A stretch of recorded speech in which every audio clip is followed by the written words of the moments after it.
Last question, Doctor, real quick, can you tell us about the Omaha incident in greater detail? I've read your background, right? Some people would label you as a member of the deep state, since you worked in government for a long period of time. But can you tell us more about that incident? You've written a lot about that. I wrote a lot about incidents like it, Congressman, but that specific incident involved the USS Omaha, the littoral combat ship of the U.S. Navy operating off Southern California.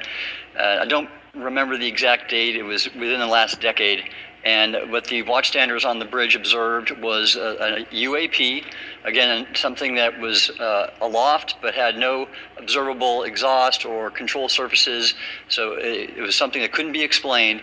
And then they saw it enter the water from the atmosphere and going through the air-sea interface, and so thus exhibiting transmedium travel. Thank you. I yield back. Thank you. I'll now recognize Mr. Grothman for 5 minutes of questioning. Yeah, we'll start with Mr. Gallaudet. During a previous UAP hearing, Navy Commander David Fravor discussed the Tic Tac object engaged in 2004. You familiar with the incident, the Tic Tac incident? Yes, sir. That's almost 20 years ago, right? Yes, sir. It's been said there are more videos, documents, and reports related to this incident. Do you believe the information regarding the Tic Tac incident should be available to all members of Congress? And in your expertise, what reason would the Department of Defense possibly have for not releasing information that's over 20 years old? Thank you, Congressman. I don't think there's any good reason to withhold information and important data, especially of national security concern, from Congress. Well, what would they say? I will speculate, sir, that they don't want to share that kind of information because it reveals weaknesses in our ability to monitor and protect our airspace. Okay. In your written testimony, you claim last year's UAP hearing before this Oversight Committee confirmed that UAP-related information is, well, it's not only being withheld, but that elements of the government are engaging in a disinformation campaign to include personal attacks designed to discredit UAP whistleblowers. Could you elaborate on that statement a little?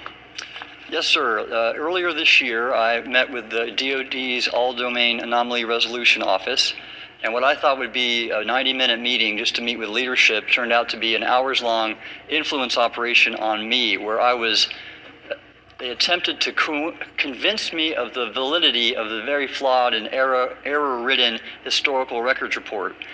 In addition, they tried to have me question very valid UAP reports like the Tic Tac incident, and even coming to stating possibly that the Tic Tac was American technology. And then, of course, if you ask David Fravor or Alex Dietrich, the two witnesses, they were convinced it was otherwise. And then, and they also cast discredit on various UAP whistleblowers and witnesses to question their validity and credibility as witnesses. Okay. We'll go to Mr. Elizondo.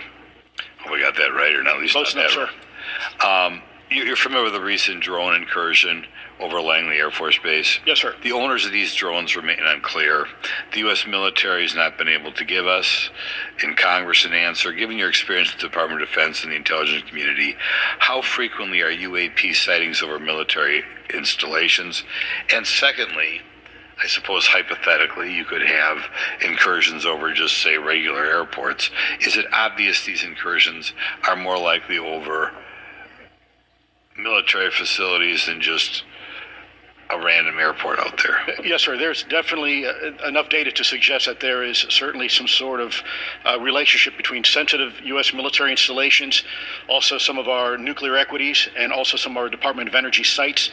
There is a long historical record that some of your colleagues may have documentation that demonstrates this. This is not a new trend. This has been going on for decades, and that information's been obfuscated, unfortunately, from folks like you in this committee. And I think that's problematic because ultimately, at the end